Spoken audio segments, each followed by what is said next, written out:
G'day fellas and welcome to Outback Arms. Today I'm going to review the Sulun Arms Tacsoras shotgun in 18-inch barrel. Now I really like this shotgun, great shotgun. I've owned the bloody Ooze Con, I've shot Berwick straight pulls, I've shot Adlers, and this thing just, mate, it really works. Just a lot better than all them. So I'm going to run through the pros, cons, then once I've run through all them, I'm going to run through the functionality of the shotgun, how it works, how to use it, what rounds you can and cannot shoot through it, and disassembly and reassembly. So, pros of the shotgun. Well, I have found it to be quite reliable, especially with the right loads, of course.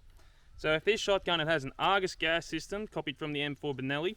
So the shotgun I've found can load down to clay shot. I've been using for skeet shooting quite a fair bit, really good at that. I found that you have to have about 1250 feet per second shotgun loads in clay shot to actually cycle properly. Below that, yeah, it struggles to cycle, doesn't cycle. I'll show you some footage of that in a second. So, in regards to reliability, yeah, really bloody reliable. I haven't had a problem yet with this shotgun. Only times it did fail to load was also with bent cartridges that I bought. Don't know how they got damaged. So another pro, the barrel is quite short, it's quite maneuverable, really good in the scrub. Get on the quad bike, out the ute, bloody works well. It does feel well made. I found it to be quite staunch, well put together, a lot better than most Turkish shotguns I've used. So another positive with the Tacsoras is that it has very little felt recoil impulse. Now, it's not quite a hard thud into your shoulder. It's quite a slow but long recoil impulse. It does make your barrel rise. I believe that's due to the buffer system actually coming down on an angle, but it's quite good. You can shoot like slugs, for example, pull a BB shot or any buckshot, and it just, yeah, it's a lot better than most Turkish shotguns. Now, another benefit of the shotgun, it does come with a good set of chokes, about 5 chokes. Comes with a lot, comes with its own carry bag. That's pretty cool. You don't get that for most Turkish shotguns, especially for the price. And it's very easy, very easy to disassemble and clean and field strip. So the negative things. Well, the cons I found with this shotgun so far is the bluing wears quite easily on the shotgun magazine tube. However, the barrel bluing is quite good. I haven't had any wear yet. Anywhere else, no, it's all good. The finish is quite clean. It's just the barrel. So another issue, it's not really an issue. This is just me trying to nitpick for things for the video, but it is a bit front heavy. Some people don't like that. I don't mind it, it's just a part of the design. Yeah, it can be annoying if time's holding up after a while, but other than that, it's really not a problem. Now to the real actual issue. So the only real issue I've had with this shotgun is the rail. So I stupidly didn't check it to see if all the screws were tight when I first bought it or talked down to spec, and I went and used it. About 100 rounds later, it was wobbly, the sight was trying to fall off. So I tightened up the rail to torque. I think I did 15-inch pounds. Torqued up, put a bit of Loctite on. That was all good. Another 500 rounds-ish later, tried to fall off again. I actually had the back rear screw fall off. I've lost that. Don't have it now. I need to go and get another one. But the rail's back on and torqued down again, about 15-inch pounds. So maybe not tight enough. I just don't want to go tighter in case I strip them. Can't find much information on what tightness to actually do it to. I think I did find a Benelli M4 post that said to do it to 15-inch pounds, so that's what I did. The other issue is the same screws are found in the sight. Sorry, these screws aren't that tight. Again, the sight will just completely move on its own, fall apart. So because I'm using a red dot, I just ignore them and tighten them up. Not too tight, just tight enough that they're not going to come loose. But they still already have come loose before. So just something to be aware of, that is the only problem. But that's it. I can't really fault this shotgun otherwise. It has been brilliant, it is quick, it is reliable, it is bloody unreal to use for hunting. So another big problem people don't like about this shotgun, I don't find it too much of a hassle now that I've learned to use it properly, but at first it was quite annoying, is to load the shotgun you have to hold the lever down. Now I think this has been done just to let it into the country, just to make sure you can't hold it down and keep firing. So I find there's 2 techniques to load this thing pretty quickly. So first, using my shooting hand, or my right hand, I hold down on the lever, and that allows me to feed rounds into the magazine tube. The other way to do it is actually with one hand, especially when the shotgun is upside down, is to use your palm like this and push on the lever, and that will let the gate release, and just feed around in like that. And once you get practice with it, you get very quick at it. It's just not, there's not much pressure you need there to actually do that. So now, once the shotgun is loaded with 5 rounds, first you depress this magazine release button, and that shoots around out of the magazine tube to be loaded up now, and it puts it below the bolt. So first, pull back on your bolt and lock it back. Then all you got to do is press the lever. That drops the bolt home. Now I take the safety off, and I just pull the trigger. Then click the lever again, and it loads. So now it's open at the moment. So a thing people try to do, and they found is also another, not an issue, it's just a safety thing, stop it from bloody bump firing, becoming a semi-auto, is you can't hold your finger on the lever. It actually locks the trigger. Take my finger off the lever, and it'll fire. So when you shoot your last round, you'll go to pull your lever, but nothing happens.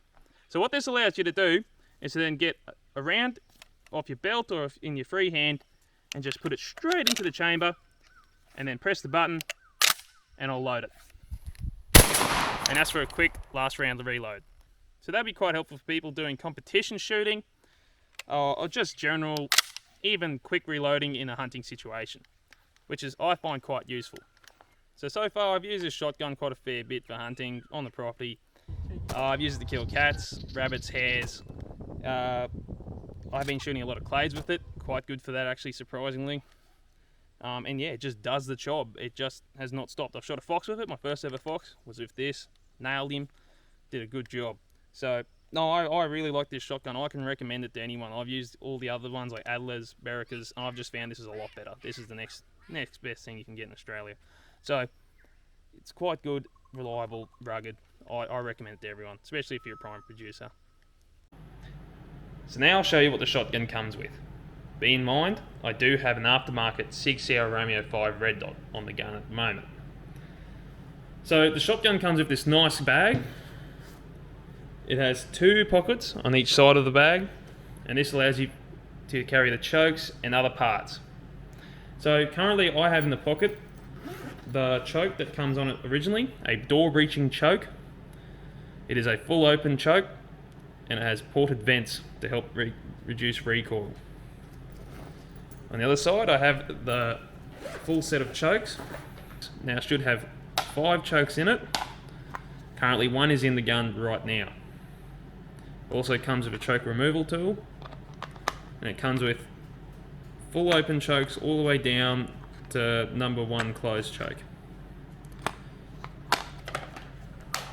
Moving on to the right shotgun, when you open the bag, you'll find the shotgun has this rubber tab on it, on top of the charging handle, and this is for protection for the bag. So to remove it, all you got to do is wiggle it without taking off the charging handle. So at first it will be difficult to remove this. Some people don't realise it can come off. It does. And now you're left with an original Benelli M4 charging handle design. Now with disassembling this shotgun, I'm only going to take apart the barrel for cleaning, take the bolt out, and remove the trigger assembly so we can clean inside the receiver. This is because dust easily gets in this gap here for where the charging handle runs, and in the Australian climate it's quite annoying. So I won't go any further into disassembly. For further disassembly videos, just look up Benelli M4 disassembly.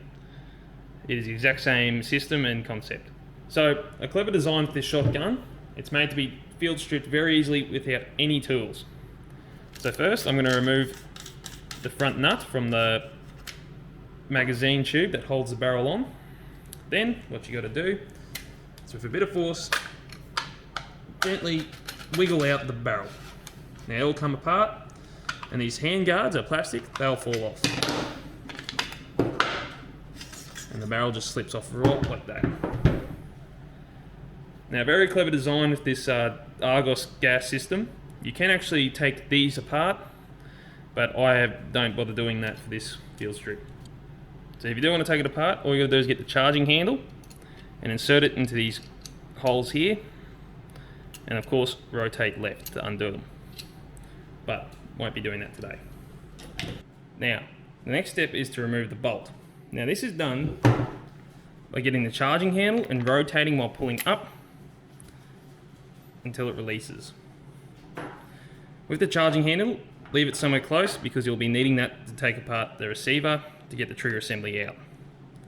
So next, all you got to do is pull forward on the bolt and it comes all the way out. To remove the trigger assembly for cleaning, first you get your charging handle, then you locate the pin right here in the middle, and what you do is you use the bottom of the charging handle to push that pin through. Now you won't get it too far through,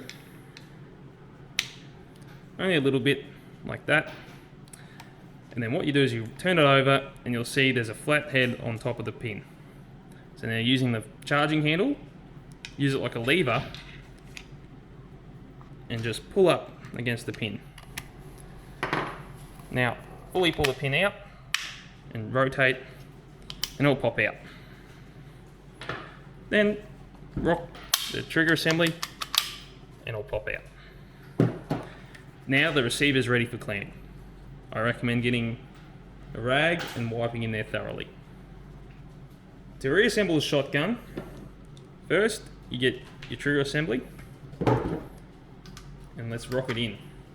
So a good trick is you got to hold down this bolt release button and it'll fit in there quite nicely. So just wiggle it around until you can see a clear line of sight through the hole. Then getting the pin, see if you can push it in to start it. Now I do find this is quite hard to get right, but you just got to keep wiggling around and pushing until the pin pops through, just like that, while putting force on the pin. Now with a bit of force, push it all the way through,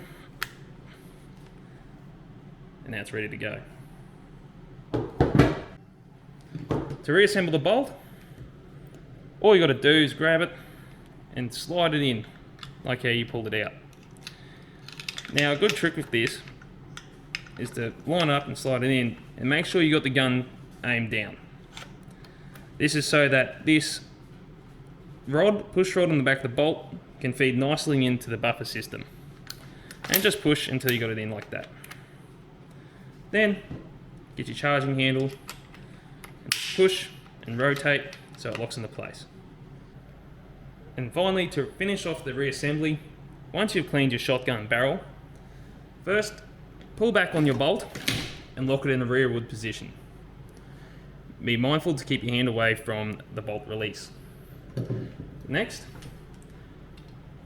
get the barrel and feed it over the end of the magazine tube. I like to then put the rear of the chamber into the receiver slightly, because then we need to put the handguards back on. And then getting the left side, of course, put it on the left and feed it in. Make sure to get the lip inside of the front here. Then get your right hand side and do the same thing. And it should fit snugly. Now holding it on, just pull back. So with my Sulun Tacsoras, I find it quite hard to get the barrel back in. You got to do a lot of wiggling, and I put a little bit of downward pressure on the back of the barrel here.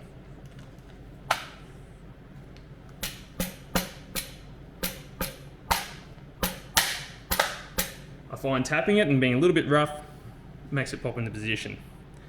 Then all I've got to do is put the nut on.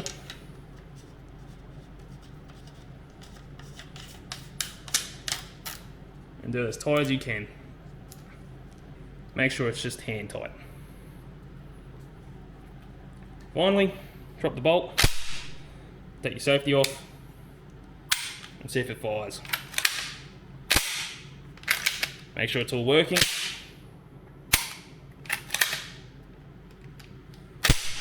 And we're good to go.